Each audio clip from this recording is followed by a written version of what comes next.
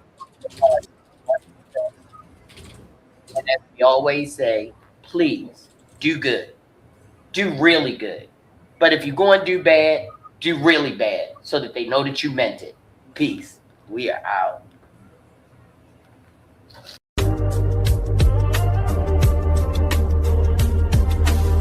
Thanks for watching the Grown Man Clique podcast.